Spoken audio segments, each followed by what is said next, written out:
Welcome po mga kakuya, ako yung lingkod Jonathan TV Mix Vlogs po mga kakuya, nagbabalik no. So ang topic natin for today is about invalid ba ang baptism ng mga anti-Catholics no.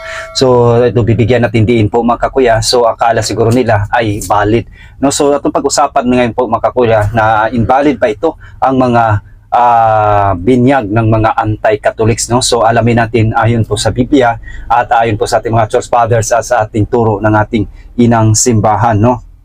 So ito po ang ating matutunghayan po ngayon mga kakuya na ang mga binyag ng mga anti-Catholics ay invalid pa no. So talagang itong napakahalaga ating topic natin for today po mga kakuya dahil ito ay nagbibigay sa atin ng kaliwanagan no. So nagbibigay sa atin ng kaayusan no sa tamang pananampalataya.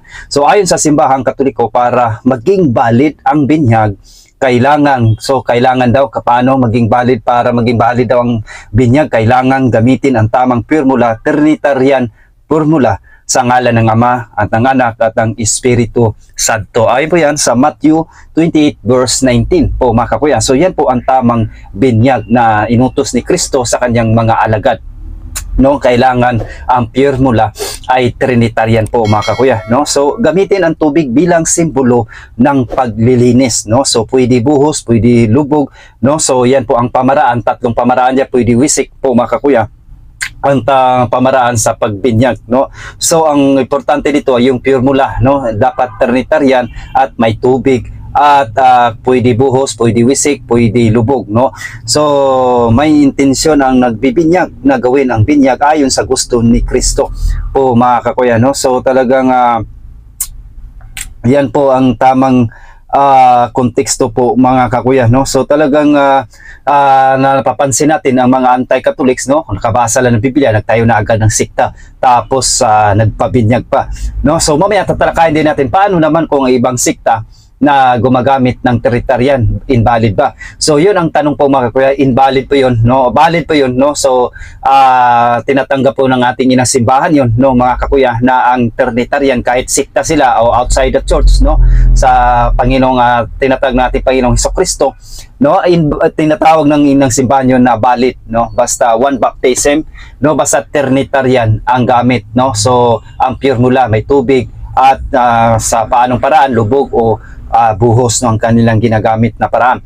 So valid ang binyag kahit hindi Katoliko ang nagpabinyag kung gumamit ng Trinitarian formula, gumamit ng tubig, may tamang intensyon no. So halimbawa ng mga sikta karaniwang may valid baptism.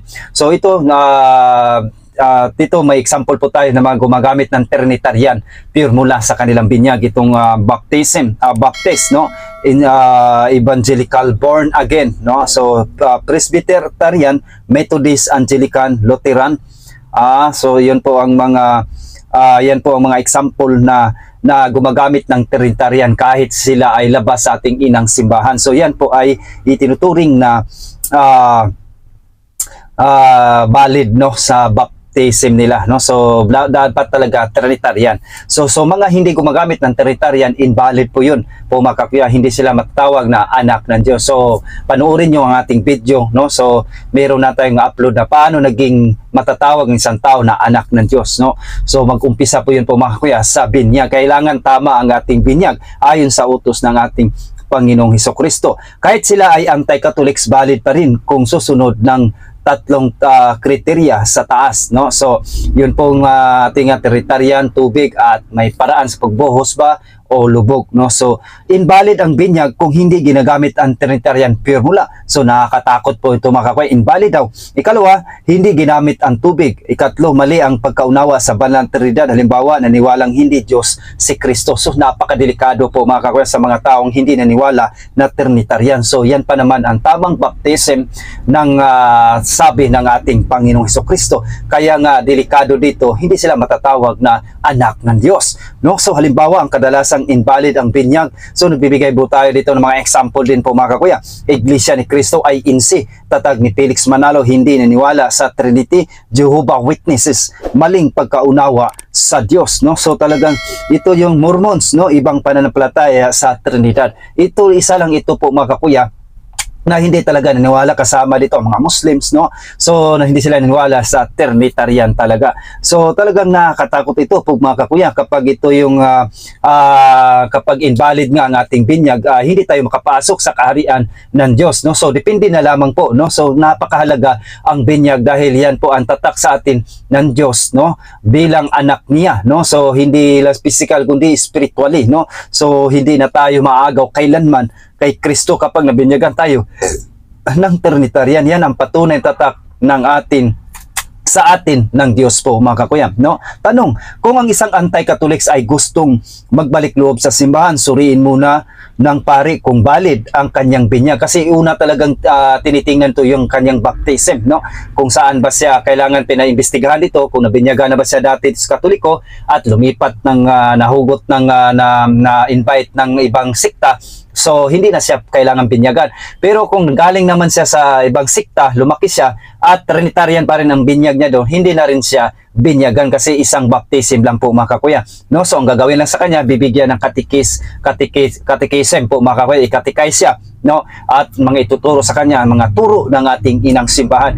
Kung for example naman is galing naman sa ibang sikta at gusto niyang maging Katoliko, no? Ang binyag nila doon hindi Trinitarian, ay kailangan sa binyagan sa Katoliko na Trinitarian talaga ang pirmula, no? Kung valid, hindi na ulitin, tanggap siya ng kumpil, o so tatanggap daw siya ng kumpil, no? So kung valid, invalid naman, kailangan siyang binyagan muli, conditional or absolutely, no? So kung valid daw, kailangan hindi na siya ulitin ng binyag, pero kailangan niya magkumpilan. So yun po yung galing sa ibang sikta na Trinitarian yung binyag nila, pero wala silang kumpil kasi binyag lang, no? So kailangan pa rin niyang kumpilan kasi yan, mga yan ay sacramentals po yan po mga kakuya. So anong sabi ng mga church fathers patungkol dito po mga kakuya, no? So napakaganda ang sabi ng ating mga church fathers dito, na napakahalaga talaga ang binyag, no mga kakuya. Kaya wag natin ismulin ito, kailangan matigas na puso, no, damdamin, no, sa ating mga kaibayo sa pananampalataya na talagang magpasakop na kayo sa tunay na tatag ng ating Panginoon sa Kristo, hindi pa huli ang lahat, no? So ano ang tinuro ng mga church fathers patungkol dito, no? Sa San Cipriano ng Catrid sa 2000 AD, no, 200 AD po mga kuya, tinutulan niya na ang bisa ng binyag ng mga heretiko mga hiwalay sa simbahan. Ikalawa, ayon sa kanya, walang bisa ang binyag ng mga labas sa tunay na simbahan, no? Wala daw sa tunay na simbahan ay walang bisa ang kanilang binyag. So anong sabi niya? Heresies and schism, no? Ang tawag niya dito, heresies and schism, do not have the Holy Spirit, therefore they cannot give what they do not have, no? Sa kanyang letter to Sabianus Epistle 73, no? Ngunit hindi ito naging opisyal na turo ng buong simbahan, no? So talaga ayon lang yan sa isa sa ating mga church fathers po mga kakuya, no? Si Cyprian po mga kakuya, no? So dito dagdagan natin si San Agustin ng Hippo sa taong 400 AD po mga kakuya. Tinuturuan ang binyag ay valid kahit sa labas ng simbahan basta ginamit ang tamang formula at intensyon, no? So talagang sabi ko, kahit anti-Catholics basta ginamit ang Trinitarian, valid po yung binyag na yun. Kung valid, hindi na inuulit ang binyag kapag bumalik sa simbahan, no? So yun, bibigyan na lamang ng kumpil, no? Bigyan ng catechism, catechize, no? Baptism belongs to Christ, not to the heretic. It is not the minister but Christ who baptized, no? Sa Contra Donatista book 5, no? So yan po ng ating mababasa sa kanyang chapter 9.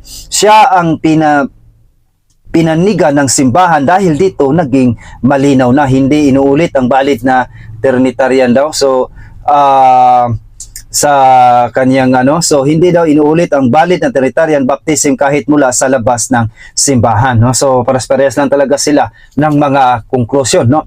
So sa ikatlo, si Papa San Esteban, si Pope Saint Stephen sa 1, no, sa 250 AD. Anong dito tutol kay San Cipriano.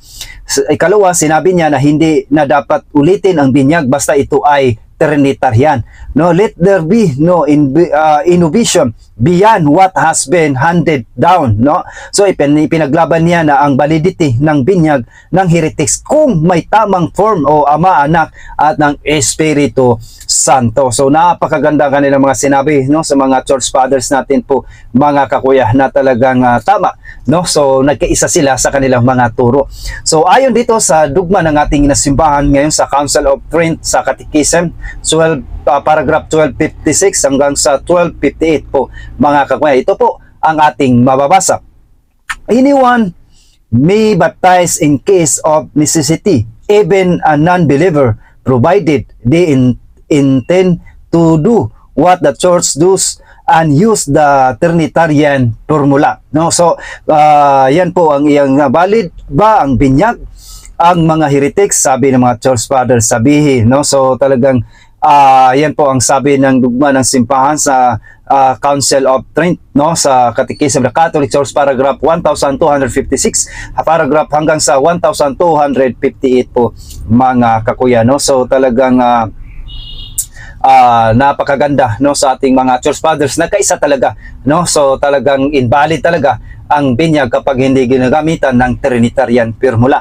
So anong sabi ng mga, ano naman sabi dito sa ating Biblia po, mga kakuya, no, tungkol dito? So about sa ating binyag, no, about sa ating topic ngayon po, mga kakuya, no, ang binyag ay papasok sa katawan ni Kristo, church, no? Ito yung binyag ay yan nga ang maging membro ka na sa katawan ng iglesia na tatag lang ating Panginoong Hesukristo, no? So maging membro na daw tayo. Ayon sa natin mababasa sa 1 Corinto 12 verse 13, sapagkat sa pamagitan ng isang espiritu ay binabautismuhan tayong lahat upang maging isang katawan, no? So maging isang katawan, no? So talagang lahat tayong mga Catholics iisang katawan, no? Iisang katawan sa pamagitan ng iglesia na tatag ng ating Panginoong Hesukristo, no? Ang binyag daw ay hindi lang personal na panata, ito ay pagkakaisa kay Kristo at sa kanyang katawan, ang simbahan. Ngunit hindi malinaw dito kung tinatanggap ba ang binyag ng labas sa tunay na simbahan. Kaya pinapaliwanag na ang simbahan na dito, kasi ang simbahan may development po, mga kakuya, no? Kaya nga ang simbahan nagsalita na. So nagsalita ang simbahan about sa ating turo dito, basta anti-Catholics ka, basta Trinitarian, tinatanggap po ng ating inang simbahan po yan. So malinaw po yan, turo po ng ating inang simbahan yan, kasi ang inang simbahan siya ang saligan suhay ng katotohanan sa 1 Timothy 3 verse 15 po, mga kakuya. Ikalawa, kailangan ang tamang formula, Ama, Anak at ng Espiritu Santo, no? So dito sa Matthew 28 verse 19, ito po ang ating mababasa. Humayo kayo at gawin ninyong alagad. So therefore po, mga kakuya, no? So nung nabautismuhan tayo, naging alagad na tayo ni Kristo. Ang lahat ng mga bansa, bautismuhan ninyo sila sa pangalan ng Ama at ng Anak at ng Espiritu Santo. Ito ay batayan ng simbahan sa pagtanggap ng mga binyag mula sa labas. Kung ginagamit ito ng sikta, kahit sila'y anti-Catholics at may tamang intention, valid ang binyag nila. So napakaganda ang ating topic natin for today po, mga kakuya, about baptism. Napakaganda kasi napakarami ngayon na hindi tinatanggap ang Trinitarian, no? So yan po ang tunay na Diyos. So ang iba naman tinanggap ang Trinitarian sa ibang sikta, pero wala naman silang kumpil, no, confirmation. So kaya napakahalaga talaga kapag nandito tayo sa tunay na iglesia ni Kristo, tatag ng ating Panginoong Jesucristo, walang iba kundi the Catholic Church founded by Jesus Christ. Bakit? Dahil nandito ang 7 sacraments, no? So kaya nakalungkot lang sa ibang sikta, wala talaga silang sakramento po, mga kakuya. O ano na lang, kung purya na lang kung nag-baptize nga sila ng Trinitarian, kasi isa yan sa mga sakramento ng ating inang simbahan. Ikatlo, may nabinyag ba ulit sa Bible? Pero bakit? Gawa 19 verse 3 hanggang 5. Anong bautismo ang tinanggap ninyo? Tanong ni Pablo. Binyag ni Juan? Sagot nila. Kaya't bininyagan sila sa pangalan ng Panginoong Hesus, no? Dito inuulit ni Pablo ang binyag ng mga alagad, kasi ang unang binyag nila ay binyag ni Juan Bautista, hindi pa Trinitarian, hindi pa sakramento.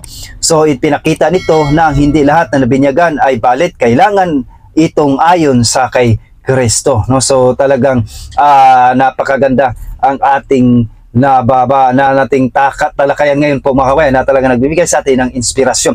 So sa isa lang ang tunay na binyag, ayon sa Efeso 4 verse 5, isa ang Panginoon, iisa ang pananampalataya at iisa ang binyag. Kaya't kung may valid na binyag na nangyari, Trinitarian, hindi ito inuulit. Kaya't ang simbahan ay hindi binibinyang ulit ang mga dating protestante kung valid na ang binyag nila. Kaya nga dito napakaganda na kaysa talaga ang kanilang mga turo po mga kakuya, no? So dito sa buod, ano ang sabi ng Biblia, no? Ayon sa Biblia at kahulugan at turo sa Matthew 28 verse 19, kailangan ang Trinitarian. Sa 1 Corinto 12 verse 13, ang binyag ay pagsapi sa katawan ni Kristo, no? Yan po ay maging member na tayo sa katawan ni Kristo. Yan po ang body of Christ, no? Sa kanyang iglesia. Sa Gawa 19 verse 3 5, hindi valid ang ibang binyag, no? So talagang Efeso 4 verse 5, isa lang ang tunay na binyag, kaya di na dapat uulitin, no? So sa Efeso po yan po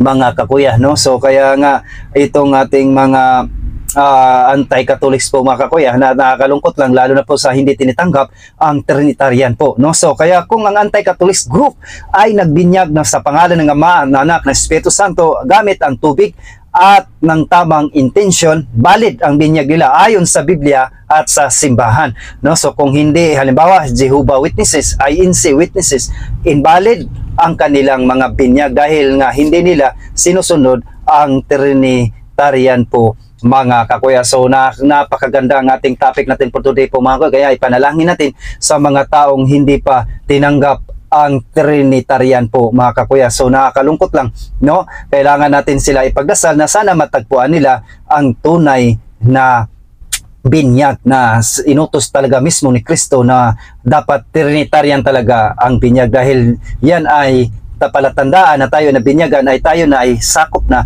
sa katawan ni Kristo sa kanyang iglesia na tatag niya, no? So paano yan kung nasa labas ka, paano na tayo niyan, no? So delikado ang ating makaluluwa. So ang pinag-usapan natin dito ay ang pinag-usapan natin dito ay about sa spiritual, no? So talagang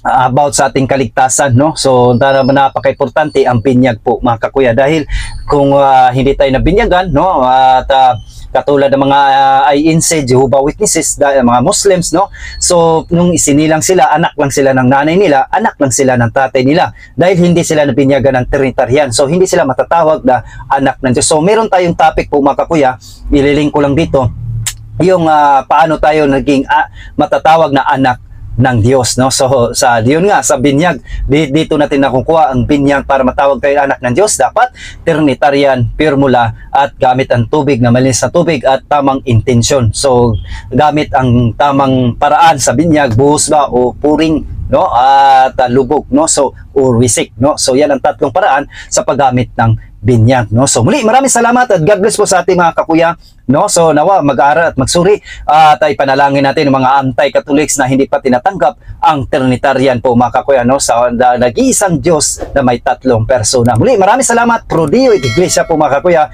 God bless at ingat po tayo palagi. God bless.